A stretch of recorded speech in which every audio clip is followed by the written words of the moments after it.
Hello students, कैसे हैं आप। मैं आशा करता हूं आप घर पर बहुत अच्छे होंगे।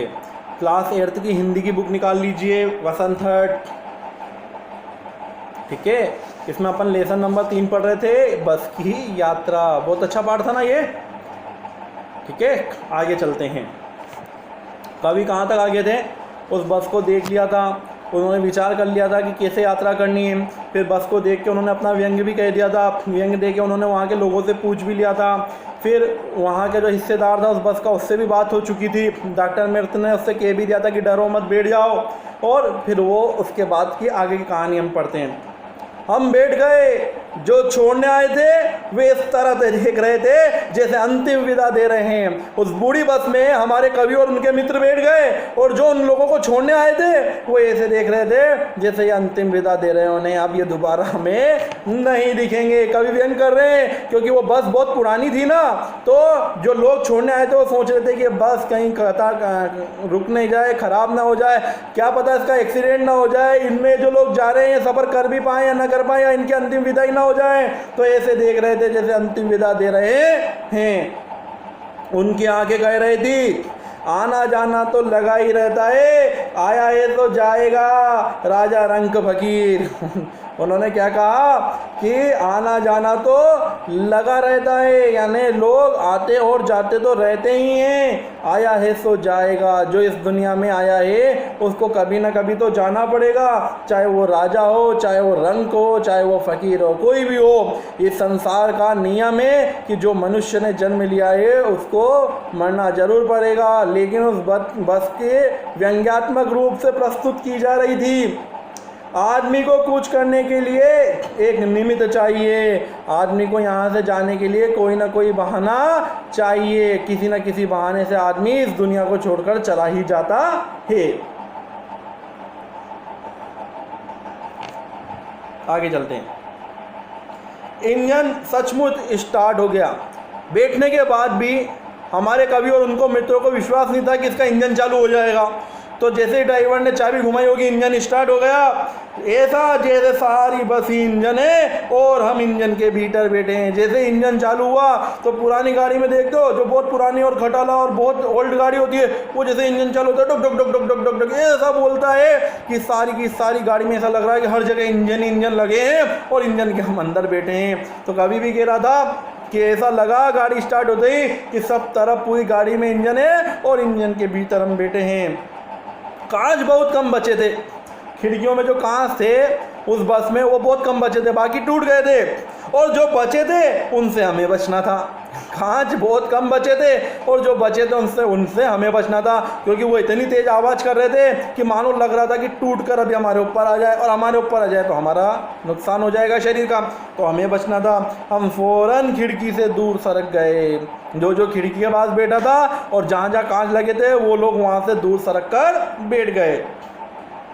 इंजन चल रहा था, हमें लग रहा था कि हमारी सीट के नीचे ही इंजन है। इंजन चल रहा था और उसकी आवाज़, उसकी कंपन इतनी तेज़ थी कि पूरी बसों के नीचे तक आवाज़ें आ रही थी, और ऐसा लग रहा था कि जिस सीट पर हम लोग बैठे उसके नीचे ही इंजन चल रहा है। बस सचमुच चल पड़ी और बस आगे की तरफ चल पड़ी। सचमुच जो हमें विश्वास न था, वास्तविकता में वो बस आगे की तरफ चल पड़ी, और हमें लगा कि ये गांधी जी के असहयोग और सविनय अवज्ञा आंदोलन के वक्त अवश्य जवान रही होगी। जब गांधी जी जिंदा थे और उन्होंने असहयोग आंदोलन और सविनय अवज्ञा आंदोलन छेड़ा था, उस समय जब गांधी जी के आंदोलन चला करते थे तो ये बस उस समय जवान हुआ करती थी, और अब इस जमाने में ये बूढ़ी हो चुकी है। उसे ट्रेनिंग मिल चुकी थी, हर हिस्सा दूसरे के में असहयोग कर रहा था। उसे ट्रेनिंग बस के लिए कह रहे हैं कि बस को इतनी ट्रेनिंग मिल चुकी थी, इतना अनुभव हो गया था कि हर हिस्सा दूसरे से असहयोग कर रहा था। बस का एक हिस्सा दूसरे से असहयोग करने का मतलब ये है कि बस में जगह जगह टूट फूट हो रही थी, जगह जगह से रिपेयरिंग मांग कर रही थी। ऐसा लग रहा था कि इधर का हिस्सा, इधर का टायर फट जाएगा, इधर का हिस्सा निकल के बाहर आ जाएगा, तो हर हिस्सा एक दूसरे को असहयोग कर रहा था। पूरी बस सविनय अवज्ञा आंदोलन के दौर से गुजर रही थी। जब आंदोलन होता है या कोई आंदोलन करता है तो कितनी परेशानियों का सामना करना पड़ता है। हैं, कब भोजन मिलेगा, कब क्या मिलेगी, कब सफलता मिलेगी, कब चाय दूध पानी मिलेगा, कब हम यहाँ से जाएंगे। आंदोलन पर जब आदमी बैठ जाता है तो विभिन्न प्रकार की परेशानियों का सामना करना पड़ा है। तो हमारे कवि भी व्यंग कर रहे थे कि पूरी बस सविनय अवज्ञा आंदोलन के दौर से गुजर रही थी। सीट का बॉडी से असहयोग चल रहा था।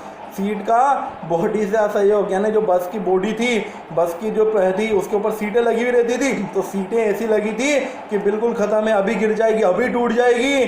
तो सीट का बॉडी से असहयोग चल रहा था। कभी लगता था सीट बॉडी को छोड़कर आगे निकल जाती है, कभी लगता है कि सीट को छोड़कर बॉडी आगे भाग जाती है। कभी लगता था कि सीट बॉडी को छोड़कर आगे निकल रही है, कभी कभी ऐसा लग रहा था कि मतलब वो नीचे से इतनी हिल रही होगी सीट कि वो सीट आगे पीछे हो रही होगी जब बस चल रही होगी। और कई बार लगता था कि बॉडी आगे सरक के गिर जाएगी, कई बार लगता था सीट गिर जाएगी, कई बार लगता था कि हम खुद गिर जाएंगे। तो हमारे कवि बता रहे हैं कि सीट का बॉडी से असहयोग चल रहा था।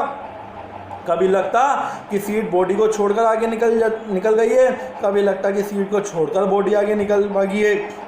8-10 मील चलने पर सारे भेदभाव मिट गए। जब बस 8-10 मील आगे चल गई तो सारे मन से भेद मिट गए।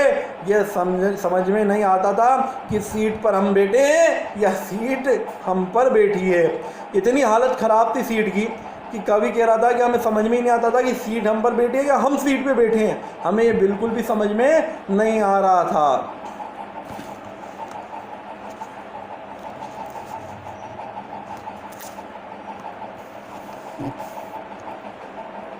ये जो सविनय अवज्ञा आंदोलन था, ये कानून जो बनाए थे अंग्रेज़ों ने, उन अंग्रेज़ों के कानून के खिलाफ आंदोलन था गांधी जी का। तो ऐसे लग रहा था कि जैसे हमारी बस भी अंग्रेज़ों के खिलाफ आंदोलन कर रही हो। इतनी ख़राब स्थिति में हो गई थी क्योंकि उस समय हमारे देश की और हमारे लोगों की स्थिति इतनी ख़राब हो चुकी थी ना कि अंग्रेज़ों से बहुत ज़्यादा प्रताड़ित हो चुके थे। तो हमारे कवि का व्यंग के रूप में बता रहे हैं कि सविनय अवज्ञा आंदोलन के दौर से गुजर रही थी।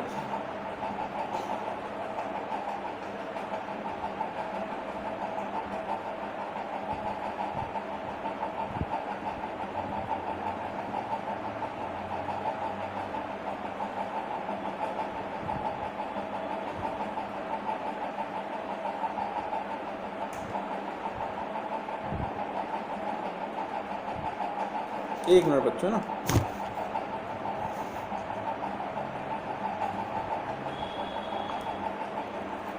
चलिए ये जो लास्ट में लाइन थी ना, भेदभाव मिट गए, ये समझ में नहीं आया था कि सीट हम पर बैठे हैं या सीट पर हम बैठे हैं या सीट हम पर बैठी है। तो क्या हुआ, कुछ मील चलने के बाद सीटें क्या होगी, बिल्कुल टूट गई होगी या टूट गई थी, है ना। और सभी मित्र क्या है कि उसमें फंस गए होंगे। तो पता ही नहीं पड़ रहा था कि सीट हम पर बैठी है या हम सीट में। जैसे क्या होता है, अपन जिस सीट पे बैठे हुए हैं उसमें बीच में गड्ढा हो जाए और अपन नीचे लटक जाएं, तो पता नहीं पड़ता ना कि सीट हम पर बैठी है, हम सीट पर बैठे हैं। ठीक है। एकाएक बस रुक गई, मालूम हुआ कि पेट्रोल की टंकी में छेद हो गया है। एकाएक बस रुक गई, पता करा जो पता हुआ कि पेट्रोल की टंकी में छेद हो गया है। ड्राइवर ने बाल्टी में पेट्रोल निकालकर उसे बगल में रखा और नली डालकर इंजन में भेजने लगा। अब साहब क्या हुआ, थोड़ी दूर जो 10 मील 8 मील बस चली थी, एकाएक बस रुक गई। रुकने के बाद पता पड़ा, कवि ने पता करा कि क्या हुआ भाई, तो पेट्रोल की टंकी में छेद है। ड्राइवर ने बाल्टी में पेट्रोल निकाल लिया और अलग से रख लिया और क्या करा, एक नलची डालकर उसे इंजन में भेजने लगा। यानी वो टंकी तो ख़त्म हो गई थी, फूट गई थी, जो बाल्टी में से पेट्रोल डायरेक्ट इंजन में नलची लगाकर डालने लगा। अब मैं उम्मीद कर रहा था कि थोड़ी देर बाद बस कंपनी के हिस्सेदार इंजन को निकाल कर गोद में रख लेंगे और उसे नली से पेट्रोल पिलाएंगे, जैसे माँ बच्चे के मुँह में दूध की शीशी लगाती है। भाई पेट्रोल की टंकी तो फूट गई, तो उन्होंने बाल्टी में नलची डाल के काम चला लिया। अब थोड़ी देर बाद अगर पता पड़ा कि इंजन भी ख़राब हो गया, तो व्यंग करते हुए कह रहे हैं कि इंजन को भी कभी क्या कह रहे हैं कि वो जो हिस्सेदार है, बस का हिस्सेदार है, मतलब बस का जो ड्राइवर और कंडक्टर है, वो क्या करेंगे कि इंजन को भी खोल के ला के गोदी में रख लेंगे और उस बाल्टी से जो नलची है वो इंजन में डाल के और बस को चलाएंगे। ऐसा होता नहीं है, पर वो व्यंग कस रहे हैं। और वो कैसा लगेगा, वो ऐसा लगेगा जैसे माँ बच्चे के मुंह में दूध की शीशी लगाती है। जैसे बच्चे के मुंह में दूध की शीशी लगाती है ना, ऐसे उस इंजन में नलची लगा देंगे पेट्रोल की बाल्टी से।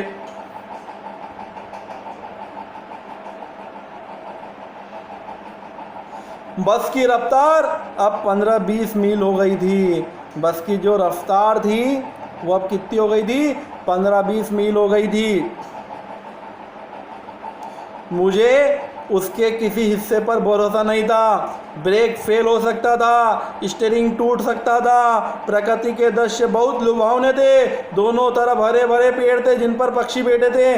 मैं हर पेड़ को अपना दुश्मन समझ रहा था, जो भी पेड़ आता डर लगता कि इससे बस टकराएगी, वह निकल जाता तो दूसरे पेड़ का इंतजार करता। झील दिखती तो सोचता कि इसमें बस गोता लगा जाएगी। अब बस इतनी ख़राब हालत में थी कि सबको डर लगने लगा। तो कभी बता रहे थे कि बस की रफ्तार 15-20 मील हो गई थी। मुझे उसके ऊपर किसी भी प्रकार से कोई भरोसा नहीं था। मेरे मन में ये विश्वास था कि अभी ब्रेक फेल हो गया तो एक्सीडेंट हो जाएगा। स्टीयरिंग जो घुमाते हैं ना, जिससे गाड़ी चलाते हैं, वो अगर टूट गया तो भी पिक्चर फेल हो जाएगी, हम मनमोरा जाएंगे। प्रकृति का, जब वो बाहर देख रहा था तो प्रकृति के दृश्य बहुत लुभावने थे, दोनों तरफ हरे बड़े पेड़ और जिन पर पक्षी बैठे थे। और मैं हर पेड़ को अपना दुश्मन समझ रहा था। क्यों दुश्मन समझ रहा था? क्योंकि उसको लग रहा था कि बस अभी इस पेड़ से टकराई, अभी इस पेड़ से टकराई, और जैसे वो पेड़ निकल जाता आगे वाले पेड़ से लगता है एकदम अपन को लगता है ना टकरा जाएगी। जो कवि को लग रहा था कि ये बस अभी किसी न किसी पेड़ से टकरा जाएगी। जो भी पेड़ आता डर लगता कि इससे बस टकराएगी, वह निकल जाता तो दूसरे पेड़ का इंतजार करता। कहीं झील दिखती, क्योंकि अपन रास्ते पे जाते हैं तो झीलें दिखती है ना, झील दिखती ये सोचता कि बस इसमें गोता लगा जाएगी, यानी बस इसके अंदर अभी गिर जाएगी। ठीक है बच्चों, यहाँ तक आपको पढ़ना है, फिर नेक्स्ट वीडियो में अपन बाकी बात पढ़ेंगे। ठीक है, थैंक यू।